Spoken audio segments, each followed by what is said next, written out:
بالآخر وہی ہوا جس سے وہ ڈر رہی تھی۔ رشید نے اسے اسی کے سامنے لا کھڑا کیا جس سے وہ کترا رہی تھی۔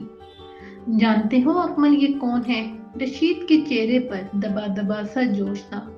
ارے آپ! اسے دیکھتے ہی اکمل کے منہ سے نکلا۔ اس کے چہرے پر خوشگوار سی حیرت صاف نظر آ رہی تھی۔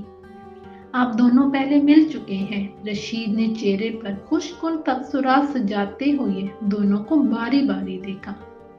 ردا کے چہرے پر واضح گھبراہٹ تھی۔ اس کا دل چاہ رہا تھا کہ اس منظر سے فوری طور پر ہٹ جائے اور پھر دوبارہ کبھی اس منظر کا حصہ نہ بنے۔ اس نے بچپن ہی سے اپنے ساتھ رشید کو دیکھا تھا اور اب کوئی اس قدر آسانی سے اس کی جگہ کیسے لے سکتا تھا؟ مگر کیا کیجیے کہ لوٹنے والے آ گئے تھے اور لوٹنے والوں کو خبر ہی نہ تھی۔ ہاں یار، ایک سرسری سی ملاقات ہو چکی ہے ہماری۔ اکمل نے مسکراتے ہوئے ردا کے چہرے پر نظریں جمائیں تو وہ مزید حواس باختہ ہو گئی۔ جی ہم مل چکے ہیں آج صبح۔ میں آپ ہی کا پتہ کرنے آئی تھی۔ گھبراہٹ میں وہ یہ بھی بھول گئی کہ رشید اور اس کے درمیان کبھی آپ جناب والا تعلق رہا ہی نہیں۔ وہ بچپن سے ہی اسے تم کہہ کر مخاطب کرتی آئی تھی۔ واہ بھائی، یہ تو اور بھی اچھی بات ہے۔ رشید خوش ہو گیا۔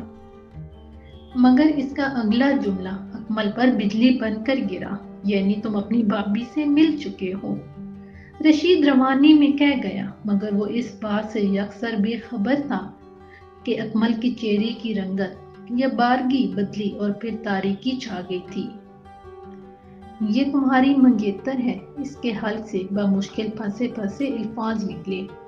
کیوں، تمہیں کوئی شک ہے؟ رشید نے ازراہ مذاق اس سے استفسار کیا۔ نہیں، ایسی تو کوئی بات نہیں۔ وہ گھبرا سا گیا۔ جن کے دل میں چور ہو وہ ایسا ہی گھبرا جایا کرتے ہیں، اور اکمل کا گھبرانا بتا رہا تھا کہ اس کے دل میں چور ہے۔ رشید اس کی گھبراہٹ بھانپ گیا۔ ارے یار، گھبرا کیوں رہے ہو؟ میں اسے بھگا کر نہیں لایا، یہ واقعی میری منگیتر ہے۔ اس نے مسکرا کر ردا کو ہلکا سا اپنے ساتھ لگایا تو اس نے جنپتے ہوئے نگاہیں جھکا لی، جبکہ اکمل کے سکتہ زدہ وجود پر مزید جمود طاری ہو گیا۔ زندگی نے اسے عجیب دوراہے پر لا کھڑا کیا تھا، ایک طرف دوست اور دوسری طرف دل۔ وہ کرے تو کیا کرے؟ وہ جتنا سوچتا جا رہا تھا اس کا ذہن اتنا ہی الجھتا چلا جا رہا تھا۔ رشید اسے بھائیوں کی طرح عزیز تھا، اور رہی بات دل کی تو دل کب رشتوں کی پرواہ کرتا ہے، کب تعلق کا لحاظ رکھتا ہے۔ اسے تو ہر حال میں وہ چیز چاہیے ہوتی ہے جس کی اسے طلب ہوتی ہے۔